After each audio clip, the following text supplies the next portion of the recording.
Terus ada yang ngeles lagi, Ustaz, ngapain yasin tahlilan? Wong di Mekah aja nggak ada yasinan. Siapa bilang di Mekah nggak ada yasinan? Iya sih, madhab mayoritas di Mekah itu masih Wahabi, Pak. Yang nggak pakai yasinan kayak kita. Tapi itu kan madhab sekarang. Bani Su'ud kan berkuasa dari 1 abad. Sebelumnya madhab Syafi'i biasa yasinan tahlilan di Mekah. Kan kita kenal ada Syekh Nawawi Al-Jawi Al-Bantami. Itu Imam Masjidil Haram. Itu ulama terkemuka, kitab-kitabnya di semua pesantren Indonesia ada. Di semua universitas di Arab sana ada semua kitab-kitab beliau, Pak. Ada Syekh Khotib Al-Minangkabawi juga mengajar di sana, Bapak Ibu. Ulama-ulama madhab Syafi'i. Nah, sampai sekarang juga ada yasinan di Mekah itu. Jadi kalau kita naik haji, Pak, nggak jauh dari Misfalah ya.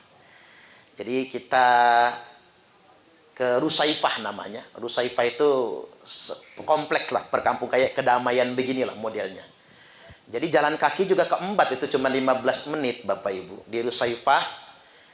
Jadi di sana itu Sayyid Ahmad bin Muhammad Alwi Al-Maliki.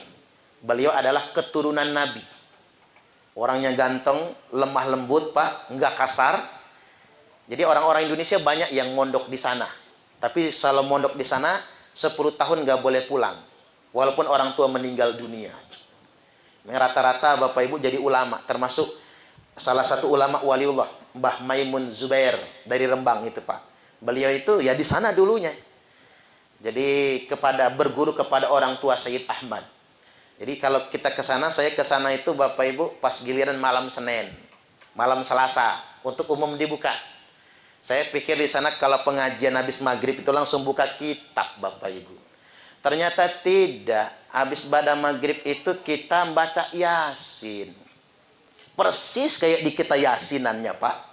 Kemudian kita membaca Ratibul Hadad. Ini lihat di sini. Di kitab ini, kalau nggak salah, halaman 256, itu ada Ratibul Hadad, Bapak Ibu. Dilihat ada daftar isinya tuh. Di kitab yang dibagiin ya. Yang dihadiahkan dari keluarga untuk kita bawa pulang. Yang dalam dompet, itu dompetnya untuk nyimpen duit cocok lah itu. Buat emak-emak ke pasar ya Bu ya. Manfaat nih dompetnya. Yang dalam dompet itu buku Yasin yang dibagi itu ada Ratibul Hadad. Nah itu dibaca di Mekah. Kalau kita kan tahlilan sama aja, isinya mirip tahlilan, itu dibaca Ratibul Hadad. Ini di sana yasinan persis kayak di kita yasinannya, tahlilan persis kayak di kita tahlilannya. Yang mimpin tahlilan Sayyid Ahmad, cucung Nabiullah Muhammad sallallahu alaihi wasallam. Bukan orang sembarangan, asli orang Quraisy, asli orang Mekah, dan beliau adalah keturunan Nabi. Jalur kanannya keturunan Nabi, jalur kirinya juga keturunan Nabi. Jangan-jangan Imam Mahdi itu dari keturunan beliau nantinya.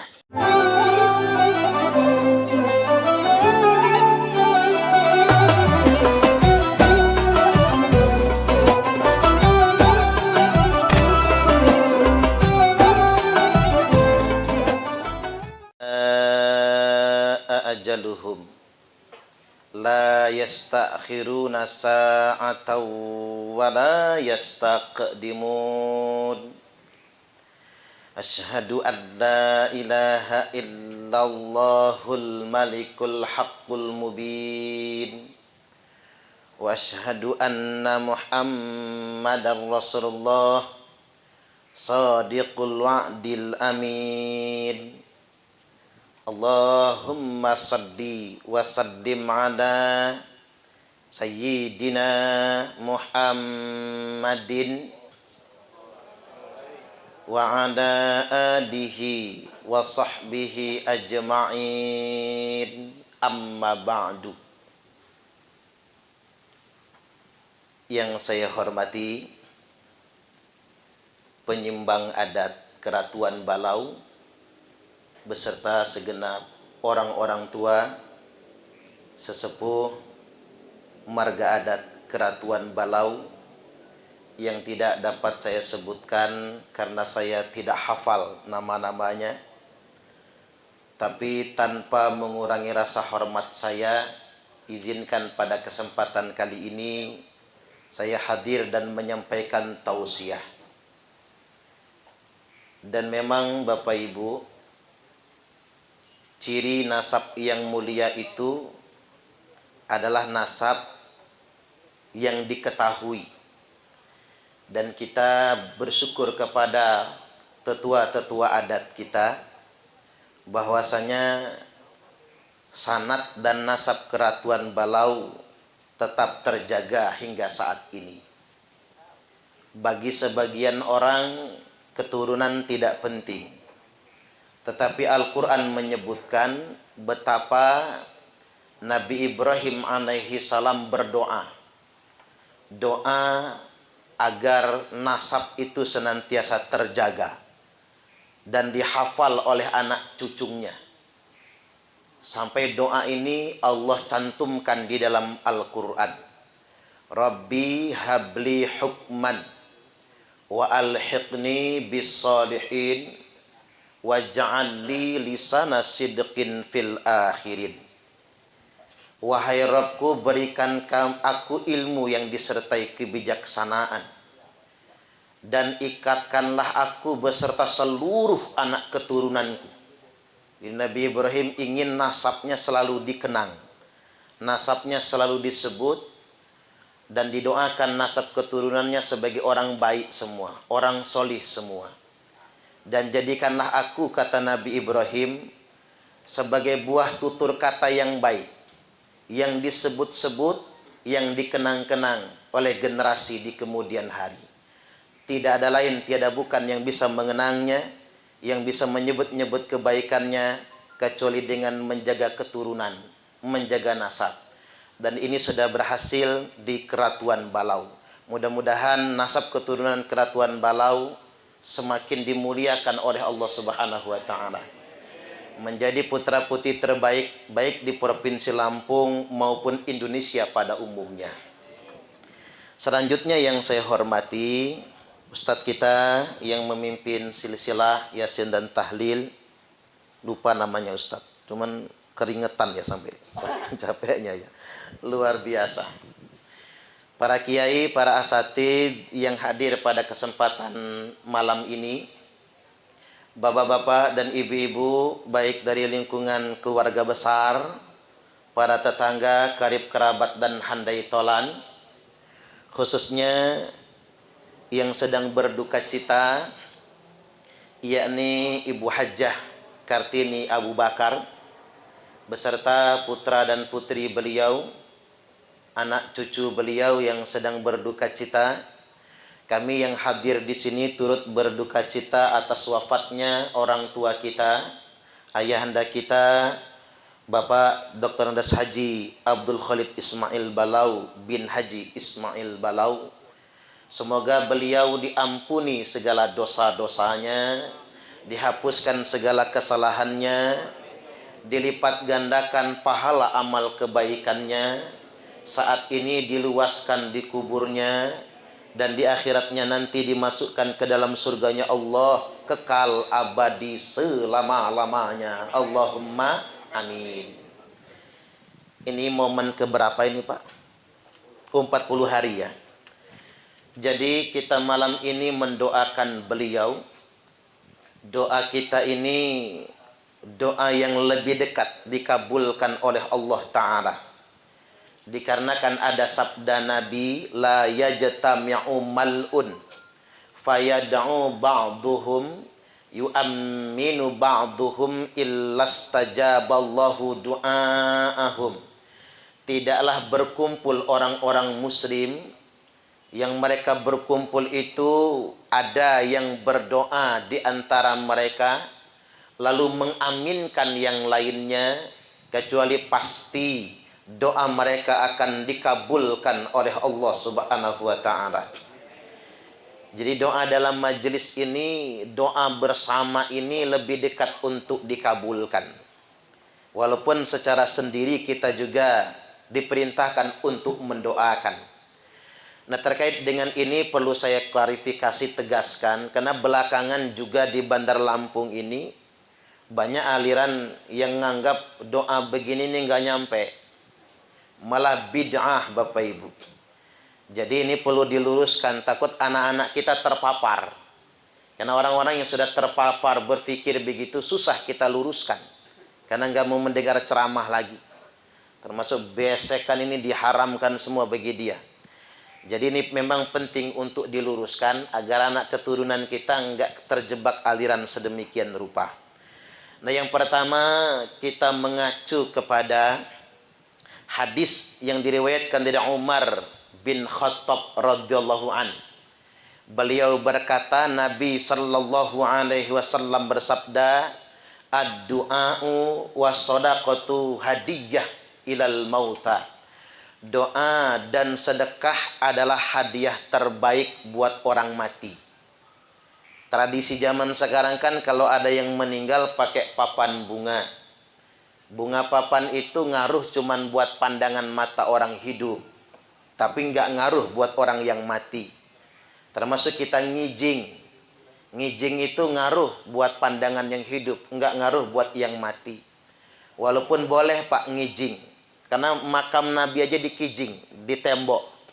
Kan ada yang mengharamkan nembok kuburan itu, ngijing. Makam Nabi ya dikijing. Makam Umar, makam Abu Bakar dikijing. Coba intip di Masjid Nabawi itu. Kita lihat lobangnya itu boleh. Cuman ngijing itu jadi boleh kalau di tanah kita sendiri. Karena kita punya tanah adat, kita punya keratuan, ya hak kita ingin ngijing bahkan meninggikan kuburan. Tapi kalau dimakamkan di TPU, tempat pemakaman umum, harus izin pemerintah yang berwenang. Kalau yang berwenang TPU itu kades, ya kades. Kalau yang berwenang bupati, ya bupati. Kalau yang berwenang gubernur, ya gubernur. Nggak boleh sembarang ngijing kalau di tempat pemakaman umum. Tapi kalau tanah adat, tanah keluarga, ya hak kita, boleh-boleh saja. Tapi itu hanya mempengaruhi bagi yang hidup. Nah, buat orang yang mati yang paling berpengaruh adalah doa dan sedekah. Itu sangat bermanfaat buat yang wafat meninggal dunia. Makanya berdasarkan keterangan ini, Umar bin Khattab berkata, as-shadaqatu ba'da dafni, sedekah yang dikeluarkan setelah penguburan akan kekal pahalanya sampai 3 hari. Jadi habis nguburin keluar sedekah. Itu akan bertahan pahalanya sampai 3 hari. Sedekah pada hari ketiga akan bertahan sampai 7 hari. Saya stop dulu di angka 7 ini. Imam Taus berkata, innal mauta yuftanuna fi kuburihim sab'an. Orang mati itu diinterogasi di kuburnya paling singkat 7 hari 7 malam. Fakanu yastahibbuna ayyut ama anhum tilka ayyam, maka disunahkan selama 7 hari itu kalau ada kelonggaran, keluarganya sedekah makanan. Kalau bisa tuh tiap hari sedekah makanan, karena itu sangat bermanfaat menolong orang yang wafat meninggal dunia. Ini Imam Taus, ulama tabi'in. Hadis yang diriwayatkan dari beliau itu sahih semua. Nah, sedekah pada hari ke-7 akan bertahan pahalanya sampai 25 hari. Makanya kalau bisa kita itu kayak adat Lampung yang lama Pak, pakai selawean atau 20 harian. Di beberapa kampung masih yang selawean itu. Jangan langsung 40 hari, ya hitung-hitung nambah proyek lah. Proyek yang tahlilan gitu. Sedekah pada hari ke-25 akan bertahan sampai 40 hari. Nah, sedekah pada 40 seperti malam ini akan kekal pahalanya sampai 100 hari untuk si ahli kubur itu. Sedekah pada hari ke-100 akan bertahan pahalanya sampai 1 tahun. Sedekah pada 1 tahun akan bertahan pahalanya sampai 1000 hari alias 3 tahun. Ini dari ucapan Umar bin Khattab radhiyallahu an, dinukil oleh ulama terkemuka Al-Imam Jalaluddin As-Suyuti dalam kitab Al-Hawilil Fatawi di juz yang kedua halaman 198. Ini buat meluruskan, jangan sampai ada yang nuduh apa yang kita lakukan ini tradisi agama lain. Emang ada agama lain yasinan sama tahlilan? Kan nggak ada Bapak Ibu ya. Ini jelas. Ulama yang memfatwakan juga Al-Imam As-Suyuti, ulama terkemuka, pengarang kitab tafsir, fikih dan lain sebagainya. Nah, di Al-Hawilil Fatawi di juz yang pertama, di juz yang kedua, sekali lagi saya ulangi, halaman 198. Maka baik, saya masuk ke hadis sahih dulu sekarang. Aisyah Ummul Mukminin radhiyallahu anha berkata, anna rajulan atan nabiyya sallallahu alaihi wasallam, sesungguhnya ada seorang laki-laki yang mendatangi Nabi. Dia bertanya, dia berkata, ya Rasulullah, inna ummi matat, ibuku mati. Orang Arab itu kalau ngomong mati ya mati, Bapak Ibu. Kalau di Indonesia ini banyak tingkatan, mati, meninggal dunia, wafat, tewas. Yang paling gak enak ngedenger tewas itu loh, Pak. Jadi kalau orang Arab tuh ya mati-mati semua nyebutnya. Susah mereka menghalus-haluskan bahasa. Ibuku mati. Walam tus, dia tidak berwasiat apa-apa. Nggak ada pesannya, nggak ada omongannya. Wa adhunnuha law takallamat tasaddaqat. Tapi aku punya angan-angan ya Rasul. Punya pikiran, kata sahabat ini. Seandainya ibuku masih bisa ngomong, mungkinkah dia ingin sedekah? Iya, kata Nabi. Ibumu itu kalau bisa ngomong, dia ingin sedekah. Andai kata orang mati masih bisa WA, Bapak Ibu. Japri dia. Ke anak cucunya, tolong sedekah dulu atas nama papa. Seandainya dia masih bisa ngomong. Kata Nabi, kata dia, apa yang fa'uha in tasaddaqtu anha? Apakah manfaatnya nyampe ke ibuku kalau aku anaknya yang inisiatif sendiri sedekah atas nama dia? Bahasa lainnya begini, afalah ajrun in tasaddaqtu anha? Apakah pahalanya nyampe ke ibuku kalau aku kirim kepadanya? Banyak orang sering ngejek kita, Pak. Ngirim pahala, ngirim Fatihah. Ngejeknya apa? Pakai tiki apa JNE, kata dia. Ngejek dia. Padahal kita ini punya dalil loh, Pak. Enggak bikin-bikin kita ini. Afalah ajrun. Apa nyampe pahalanya? Kalau aku sedekahkan, ku kirim pahalanya atasnya. Jawab Nabi apa? Naam, tasaddaq anha. Ya, sedekahlah atas nama ibumu. Sahih Al-Bukhari. Nomor hadis 1388. Sahih Muslim. Nomor hadis 1004. Sahih Muttafaqun alaih. Ini sahih kelas 1 ini. Bahkan di matan yang lain itu ada begini kalimatnya. Untuk bapaknya. Afa yukaffir anhu in tasaddaqtu anhu? Ya Rasul, kalau aku anaknya sedekah, apakah dengan sedekahku itu bisa menghapuskan dosa bapakku? Jawab Nabi, naam. Dengan sedekahmu bisa menghapuskan dosa bapakmu. Nah, sahabat yang bertanya ini siapa? Namanya Sa'ad bin Ubadah.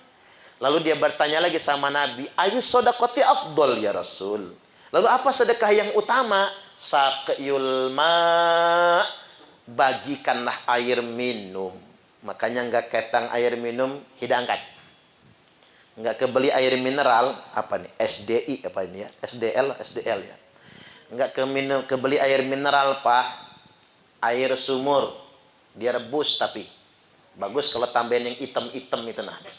Sama yang manis-manis, jangan kemanisan tapi. Tapi ada yang ngomong, Ustadz, air mineral nggak kebeli. Kemudian ngerebus air sumur, gas nggak ada, kayu bakar nggak punya. Umpama ini, gula nggak ada, kopi nggak ada. Ya sudah, air sumur tuangin di teko, bagiin di gelas, nggak direbus nggak apa-apa. Tapi jangan ngomong-ngomong. Ya nggak ada yang mau minum soalnya nanti Pak, takut anyang-anyangan. Padahal air itu kalau mentah sekalian ya aman-aman aja. Yang bahaya itu kan yang setengah mateng. Kata Sa'ad bin Ubadah, ya kalau cuman air minum mah sanggup ya Rasul. Lebih dari itu apa? Fa'itamu to'am, hidangkan makanan.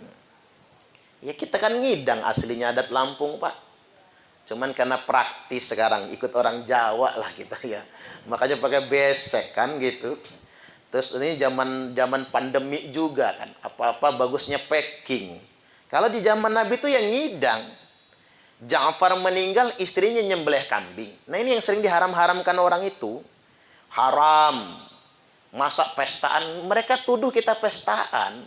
Padahal kita bukan pestaan. Kita sedekahan sebetulnya. Beda dong sedekah sama pesta. Pesta kan hura-hura. Ngundang trio macan. Kan begitu.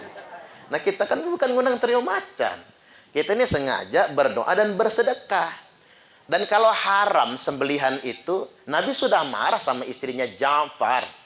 Makanya saya setuju lah dengan adat lama. Selama kita mampu ya.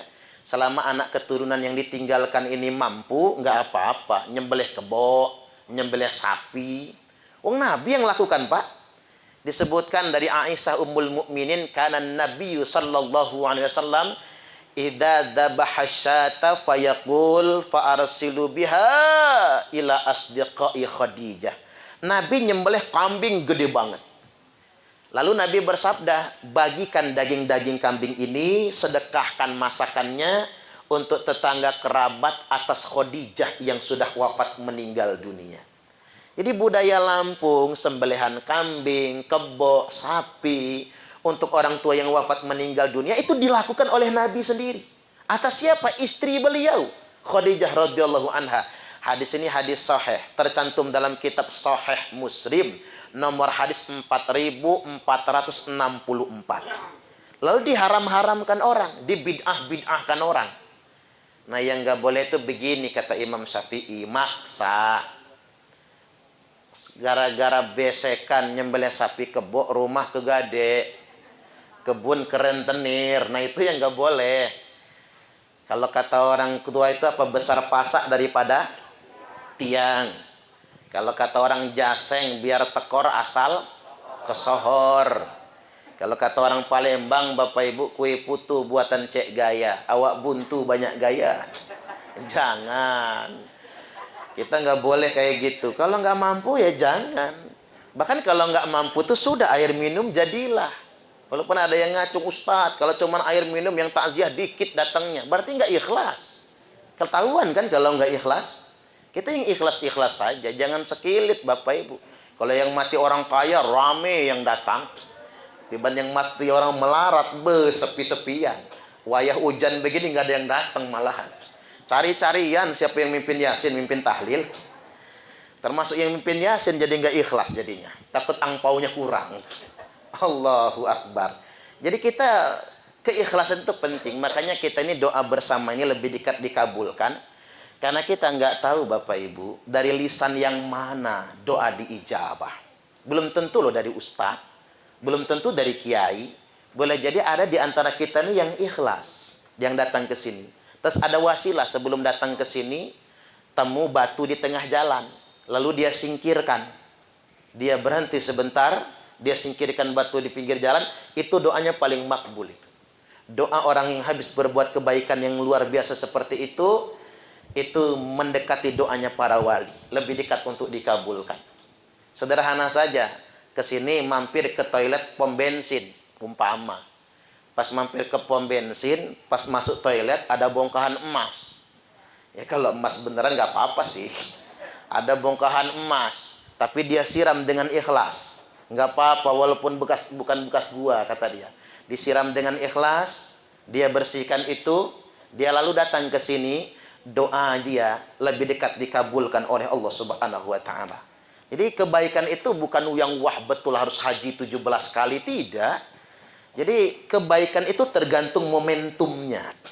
Maka ada cerita kan, 17 Agustus upacara bendera, tiba-tiba tali benderanya lepas. Ya gagal upacara bendera. Ada anak kecil langsung lepas sepatu naik tiang bendera, lalu dia ambil talinya. Gara-gara perbuatannya naik tiang bendera, se-Indonesia orang memujinya. Ditawarkan beasiswa sampai kuliah, mau masuk Akmil, masuk Akpol dan sebagainya. Semua orang salut sama dia. Karena ngapa? Dia lakukan hal yang sederhana, tapi di momentum yang tepat. Coba kalau dia lakukan itu di tanggal 23 Agustus, Pak. Dia naik tiang bendera, merah semua pantat digebukin bapaknya, yakin saya. Prakteknya sama naik tiang bendera, tapi momentumnya nggak tepat. Makanya kadang-kadang kita itu nggak sadar. Sesuatu yang kita anggap sepele, tapi itu nilainya sungguh luar biasa di hadapan Allah. Maka doa kita malam ini lebih dekat untuk dikabulkan oleh Allah Ta'ala. Allahumma amin. Balik lagi Bapak Ibu rahimakumullah, yang nggak boleh itu yang nggak mampu. Jangan maksa. Kalau yang mampu ya nggak apa-apa. Saya pernah Pak ngisi ceramah, mantan bupati yang meninggal. Semua yang takziah dikasih besek double. Yang takziah. Kalau yang mimpin tahlil 3. Yang ceramah 5.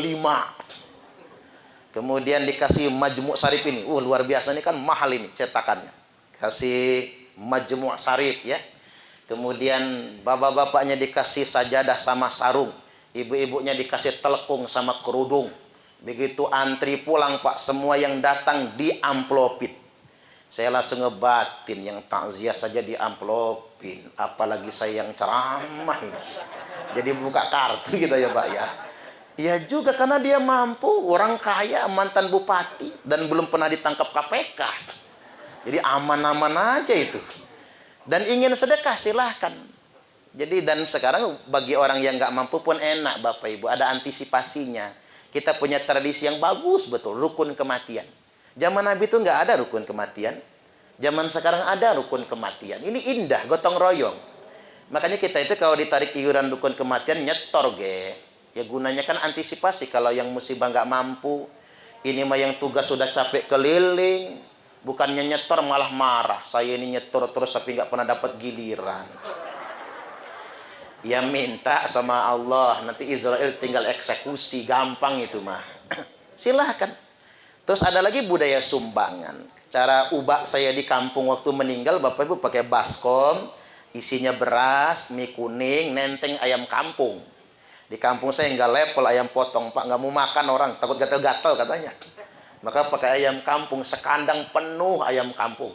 Sampai 100 hari beras masih berkarung-karung itu. Tidak membebani. Jadi budaya itu harus kita pertahankan. Nah di kota kita sudah pakai amplop lah. Cuman saya usul aja, kalau ngamplop orang meninggal itu ya jangan 5.000 ge. Ini ngamplop cuma 5.000, pulang takziah pengen bawa besek. Kata malaikat malu-maluin lu nih.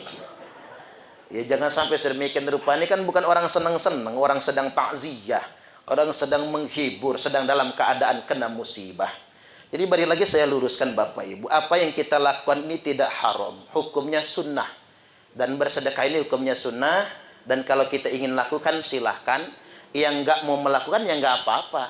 Yang penting jangan saling menyalahkan. Walaupun sedekah tidak mesti berbentuk makanan saja. Termasuk sedekah juga adalah membaca surah Yasin dan tahlil. Seperti yang kita lakukan malam ini. Saya sering ditanya, Ustadz, ngapa sih mesti Yasin yang dibaca buat orang mati? Ini saya ajarin cara jawabnya ini Pak. Baca Yasin buat orang mati ini bukan perintah kiai, bukan perintah ustadz, bukan perintah guru ngaji. Tapi membaca Yasin buat orang mati ini perintah Nabiullah Muhammad sallallahu alaihi wasallam.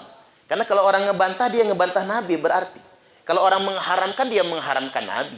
Kalau orang membid'ahkan, dia bid'ahkan Nabinya sendiri. Beliau yang bersabda, Iqra'u Yasin ala mautakum. Bacakan Yasin atas yang mati di antara kalian semua. Ibnu Majah nomor hadis 1448, Abu Daud 3121, Musnad Imam Ahmad 19427, dan disahihkan dalam kitab Sahih Ibnu Hibban oleh Al-Hafidh Ibnu Hibban. Ini jelas nih. Kalau kita yang amal, ini dalilnya, ada fatwanya. Yang nggak mau, ya nggak apa-apa. Memang nggak wajib ini. Yang penting jangan saling menyalahkan.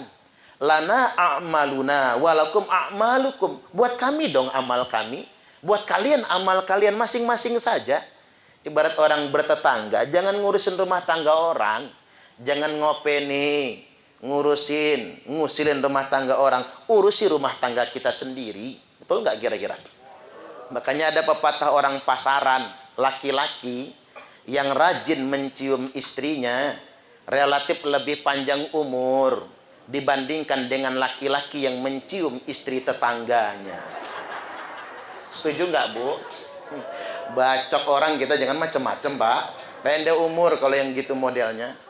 Ya, ini kan pepatah orang pasaran dibuat-buat guyonan tapi masuk akal bagi saya. Terus ada yang ngeles lagi, Ustadz, ngapain Yasin tahlilan? Wong di Mekah aja nggak ada Yasinan. Siapa bilang di Mekah nggak ada Yasinan? Iya sih, madhab mayoritas di Mekah itu masih Wahabi, Pak. Yang nggak pakai Yasinan kayak kita. Tapi itu kan madhab sekarang. Bani Su'ud kan berkuasa baru 1 abad. Sebelumnya, madhab Syafi'i biasa Yasinan tahlilan di Mekah. Kan kita kenal ada Syekh Nawawi Al-Jawi Al-Bantani. Itu Imam Masjidil Haram. Itu ulama terkemuka. Kitab-kitabnya di semua pesantren Indonesia ada. Di semua universitas di Arab sana ada semua kitab-kitab beliau, Pak. Ada Syekh Khatib Al-Minangkabawi juga mengajar di sana, Bapak Ibu. Ulama-ulama madzhab Syafi'i. Nah, sampai sekarang juga ada yasinan di Mekah itu. Jadi kalau kita naik haji, Pak, nggak jauh dari Misfalah ya. Jadi kita ke Rusaifah namanya. Rusaifah itu kompleks lah, perkampung kayak kedamaian beginilah modelnya. Jadi jalan kaki juga ke Embat itu cuma 15 menit, Bapak Ibu. Di Rusaifah. Jadi di sana itu Sayyid Ahmad bin Muhammad Alwi Al-Maliki. Beliau adalah keturunan Nabi. Orangnya ganteng, lemah lembut, Pak, enggak kasar. Jadi orang-orang Indonesia banyak yang mondok di sana. Tapi kalau mondok di sana 10 tahun nggak boleh pulang. Walaupun orang tua meninggal dunia. Rata-rata Bapak Ibu jadi ulama. Termasuk salah satu ulama waliullah, Mbah Maimun Zubair dari Rembang itu, Pak. Beliau itu ya di sana dulunya. Jadi berguru kepada orang tua Sayyid Ahmad. Jadi kalau kita ke sana, saya ke sana itu Bapak Ibu pas giliran malam Senin, malam Selasa untuk umum dibuka. Saya pikir di sana kalau pengajian habis maghrib itu langsung buka kitab, Bapak Ibu. Ternyata tidak. Habis pada maghrib itu kita baca Yasin. Persis kayak di kita Yasinannya, Pak. Kemudian kita baca Ratibul Hadad. Ini lihat di sini di kitab ini kalau nggak salah halaman 256 itu ada Ratibul Hadad, Bapak Ibu. Dilihat ada daftar isinya tuh. Di kitab yang dibagiin ya, yang dihadiahkan dari keluarga untuk kita bawa pulang. Yang dalam dompet, itu dompetnya untuk nyimpen duit cocok lah itu. Buat emak-emak ke pasar ya Bu ya. Manfaat nih dompetnya. Yang dalam dompet itu buku Yasin yang dibagi itu ada Ratibul Hadad. Nah itu dibaca di Mekah. Kalau kita kan tahlilan sama aja, isinya mirip tahlilan, itu dibaca Ratibul Hadad. Jadi di sana yasinan persis kayak di kita yasinannya, tahlilan persis kayak di kita tahlilannya. Yang mimpin tahlilan Sayyid Ahmad, cucung Nabiullah Muhammad sallallahu alaihi wasallam. Bukan orang sembarangan, asli orang Quraisy, asli orang Mekah, dan beliau adalah keturunan Nabi. Jalur kanannya keturunan Nabi, jalur kirinya juga keturunan Nabi. Jangan-jangan Imam Mahdi itu dari keturunan beliau nantinya. Artinya Bapak Ibu rahimakumullah, apa yang kita lakukan ini enggak salah. Nah tinggal begini sebetulnya yang jadi persoalan itu ketika kita baca di media sosial. Misalnya di Facebook ada berita begini, ahli kubur disiksa gara-gara tahlilan keluarganya. Ini bikin geger ini Pak. Kita jangan baca judulnya, kita cermati isinya. Ternyata hadis yang dia kutip apa? Innal mayyita yu'adzabu bimaniha alaih. Sesungguhnya ahli kubur itu disiksa gara-gara ratapan keluarganya. Enggak ada kalimat tahlilan di situ. Yang ada ratapan. Nah, Imam Nawawi menjelaskan ratapan itu apa? Kebiasaan orang Arab memukul-mukul muka, termasuk membenturkan kepala ke dinding, merobek-robek pakaian, dan mencukur rambut secara serampangan. Di sini enggak ada yang nyukur rambut sembarangan, Pak. Enggak ada yang nabok-nabok mukanya sendiri. Enggak ada yang judutin palanya ke tembok. Enggak ada yang merobek pakaian. Itu bukan tahlilan, tapi ratapan. Nah, kemudian yang berikutnya, masih lanjut nggak ini? Lanjut nggak? Yang berikutnya, kalau Yasin 83 ayat itu masih kepanjangan, maka bacakan Al-Fatihah jadilah. Mengapa Al-Fatihah jadilah? Ini ngajarin males nih. Buat anak cucu kalau lagi repot, nggak sempat membaca Yasin, tiap malam Fatihah jadilah habis sholat. Karena Nabi bersabda, Al-Fatihatu lima quri'at lahu. Al-Fatihah itu tergantung niat yang membaca. Al-Fatihah dibacakan buat orang mati, bagus. Al-Fatihah dibacakan buat yang sedang sakit, bagus. Termasuk tiupkan ke air, Pak. Itu jadi ruqyah itu. Al-Fatihah dibacakan buat yang kesurupan, bagus. Cuman saya agak repot sering ngeruqyah sekarang ini, Pak. Jinnya hebat-hebat. Jin modern sekarang ini. Jin milenial. Bacain Fatihah nggak mempan. Bacain ayat kursi, jinnya malah hafal. Kita bacakan Yasin, jinnya malah nantang. Kata jinnya, gua nggak takut sama ustaz. Gua takutnya sama tukang permak lepis. Karena ada tulisannya permak jin segala jenis. Iya juga ya. Makanya bapak-bapak yang jadi tukang jahit, pertahankan tukang jahitnya itu. Karena jin nggak takut lagi sama ustaz sekarang. Takutnya sama tukang jahit. Jadi Al-Fatihah dibacakan buat yang sedang naik haji umroh bagus. Termasuk Al-Fatihah dibacakan buat anak kita yang sedang merantau. Entah dia mondok, entah dia kerja, entah dia tuh kuliah di Jogja atau Jakarta, Bapak Ibu. Percuma ibu-ibu telepon tiap hari. Anak pinter ngeles, Bu. Pinter dia bikin cerita. Lebih pinter dia ngebohongin orang tua. Tapi kalau Bapak Ibu tiap 5 waktu kirimi Fatihah, yakin aman dia. Nggak akan narkoba, nggak akan pergaulan bebas. Karena kita kirimi Fatihah. Al-Fatihah dibacakan, Bu, buat laki-laki hidung belang mata keranjang, bagus juga. Makanya ibu-ibu tak ajarin, kalau punya laki hidung belang, Bu, rajin-rajin bacakan Fatihah. Hilang belang di hidungnya, Bu. Nggak akan keranjangan lagi matanya. Termasuk Al-Fatihah dibacakan buat istri, Pak, yang mulutnya cerewet kelewat, bagus. Makanya bapak-bapak kalau punya bini cerewet ngomel aja di dapur, deketin jidatnya itu Al-Fatihah. Langsung mingkem mulutnya, Pak. Kalau nggak mulutnya yang mingkem, kita digebuk pakai sapu sama dia. Karena kan ada hadis begini, afdhalul dzikri la ilaha illallah wa afdhalud du'a alhamdulillah. Seutama-utamanya zikir adalah la ilaha illallah, dan seutama-utamanya doa adalah alhamdulillah. Ini dalam tafsir Ibnu Katsir saya baca, ini hadis Sahih Muslim ini. Dalam tafsir Ibnu Katsir, alhamdulillah yang dikatakan dalam hadis ini bukan alhamdulillah saja, tapi nama lain surah Al-Fatihah. Jadi pemaknaan begini, kalau zikir-zikir yang terbaik adalah alhamdulillah, zikir yang terbaik adalah la ilaha illallah, tapi kalau doa yang terbaik adalah Al-Fatihah. Makanya kita berdoa itu kadang-kadang nggak panjang, nggak apa-apa. Cukup syai'ulillahil Fatihah. Cukup bacakan Fatihah jadilah. Karena Al-Fatihah adalah doa yang utama. Tidak ada hijab antara langit dan bumi ini ketika kita membacakan Al-Fatihah. Nah, kalau Al-Fatihah juga masih kepanjangan, mampus saja sekalian. Yang banget niat ngedoain orang tua itu namanya. Maunya warisannya doang, doanya males. Baik, satu hal lagi yang hendak saya sampaikan Bapak Ibu, di balik peristiwa wafatnya orang tua kita, Bapak Haji Abdul Khalid Ismail Balau bin Ismail Balau, Haji Ismail Balau, peringatan bagi kita yang masih hidup. Toh tiba gilirannya kita akan mati juga. Betul tidak kira-kira? Tinggal ada yang panjang umur, itu ada yang tidak. Kalau beliau, Allah berikan kepanjangan umur, sehingga lebih lama bersama kita semua. Hanya saja kata Mbah Maimun Zubair, usia ajal umat Muhammad itu 56 sampai 63. Makanya bapak-bapak yang sudah 56 sampai 63 siap-siap. Enggak lama lagi mati, itu percayalah.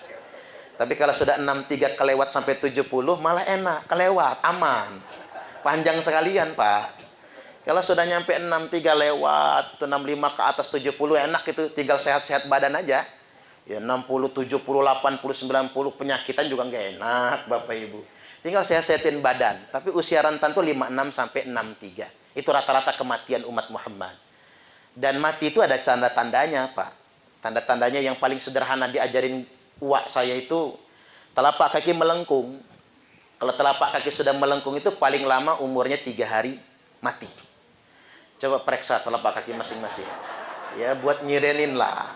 Biar kita bisa mati husnul khotimah kan. Terus orang yang sudah mau mati itu tulang belakangnya lepek Bapak Ibu. Lepek tulang belakangnya. Jadi kalau terlentang di lantai itu ratanya tuh sama lantai. Kita selipkan telapak tangan kita itu nggak masuk lagi. Di bawahnya itu. Nah kalau duduk saja mesti cari senderan. Coba lihat yang nyender di tiang Pak.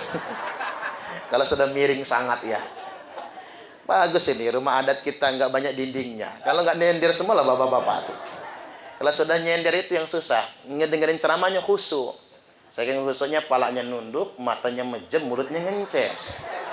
Sudah ketiduran taunya. Terus orang yang mau mati juga ini buat kita nih Pak. Biar kita siap-siap kan. Rezekinya dicabut. Jadi hadimul ladzat. Kelezatan rasa dicabut. Jadi hilang rasa. Kayak orang kena corona itu, COVID. Jadi lidah itu baal, minum apa nggak kerasa, makan apa saja juga nggak kerasa. Ngudut aja rokoknya nggak ngebul lagi asapnya. Makanya bapak-bapak kalau ngerokok liatin asap, kalau masih terbang panjang umur. Asapnya kok malah turun ke bawah. Nah kata Pak Ustadz 3 hari lagi nih. Ya tobat guys, siap-siap kan gitu ya. buat modal kita menghadap Allah Subhanahu wa taala. Jadi sekali lagi, kita semua pasti akan mati. Walikulli ummatin ajal. Tiap-tiap umat itu punya batas waktunya. Fa idza jaa ajaluhum, maka apabila ajal mereka sampai, la yastakhiruna sa'ah, mereka tidak akan bisa menundanya walaupun cuma sedetik. Wala yastaqdimun, dan tidak akan mampu memajukannya. Pilihan kita dalam hidup ini bukan kabur dari kematian. Qul innal mautal ladzi tafiruna minhu fa innahu mulaqikum. Katakanlah, sesungguhnya mati yang kalian semua ingin kabur dari kematian itu, sesungguhnya mati yang akan mengejar kalian semua. Pilihan kita dalam hidup bukan menghindari kematian, tapi memilih mati husnul khatimah. Mudah-mudahan kita semua dimatikan husnul khatimah. Kalaupun tidak mampu Bapak Ibu, pilihlah alternatif kedua sesuai dengan doa kita. Wa taubatan qoblal maut, taubat sebelum kematian. Nabi berdoa kepada Allah, ya Allah, terimalah taubat umatku. Kata Allah, ku terima taubat umatmu kalau mereka bertobat setahun sebelum ajal. Ya nangis Nabi Bapak Ibu. Enggak sempat umatku tobat ya Allah. Mana umatku itu kalau tobat sambel ya Allah. Tobatnya tobat tomat. Berangkat tobat pulang kumat lagi. Kalau itu takdirmu maka umatku pasti masuk neraka semua. Ya sudah kata Allah, potong separuh, setengah tahun. Jangan ya Allah. Karena ada di antara umatku itu yang tobatnya sebulan lagi sebelum ajal. Itu pun gara-gara pandemi. Pandemi lagi muncak, tobat dia. Kemudian mati sebulan kemudian. Ya sudah kata Allah, ku terima taubat umatmu kalau mereka bertobat sebulan sebelum ajalnya. Tapi kalau bisa jangan ya Allah, kata Nabi. Karena ada di antara umatku yang tobatnya itu seminggu sebelum ajal. Orang mana kata Allah? Orang kedamaian ya Allah. Seminggu sebelum ajal bertobat dia. Ya sudah kata Allah, ku terima taubat umatmu kalau mereka bertobat seminggu sebelum ajal. Tapi ada ya Allah, umatku itu yang bertobatnya sehari sebelum ajal. Hari ini dia tobat, besok dia mati. Jangan-jangan di sini orangnya ya. Gara-gara mendengarkan ceramah malam ini langsung tobat, Pak. Besok mati dia. Umpama ini. Baik kata Allah, kau terima tobat umatmu kalau mereka bertobat sehari sebelum ajalnya. Tapi ya Allah, boleh nggak minta sekali lagi, kata Nabi. Ini permintaanku yang terakhir. Dan aku nggak akan minta lagi habis ini. Mohon pepetkan lagi. Baik Muhammad, ini permintaanmu yang terakhir dan kamu nggak boleh minta lagi. Ku terima taubat umatmu selama nyawanya belum sampai di tenggorokan. Oi, nangis Nabi Pak. Saking terharunya, saking bangganya. Nabi langsung pamer di hadapan para sahabat. Apa kata Nabi? Innallaha yaqbalu taubatal abdi ma lam yughargir. Sesungguhnya Allah akan tetap menerima taubat hambanya selama nyawanya belum mendesak-desak di tenggorokan. Terlalu baik Allah yang selama ini kita sembah Bapak Ibu. Nyawa sudah sampai kaki, taubat masih diterima. Nyawa sampai lutut, taubat masih diterima. Nyawa sampai pusar, taubat masih diterima. Nyawa sampai dada, taubat masih diterima. Kecuali nyawa sudah mendesak-desak di tenggorokan. Makanya berdasarkan hadis ini saya yakin betul Pak. Sejelek apapun orang Islam, Allah kasih kesempatan buat bertobat. Dan saya yakin betul yang namanya orang Islam mudah-mudahan akan masuk surga semua. Allahumma amin, amin ya rabbal alamin. Ya segitu saja dulu, nggak usah panjang-panjang. Kalau ada sumur di ladang, bolehlah kita menumpang mandi. Kalau ceramahnya masih kurang, yang ngundang lagi lah. Masih banyak stok ceramahnya soalnya. Baik, demikian kita tutup dengan berdoa Bapak Ibu. Ya dzal jalali wal ikram, Allahumma salli wa sallim ala sayyidina Muhammadin sayyidil awwalin wal akhirin wa sallim radhiyallahu tabaraka wa ta'ala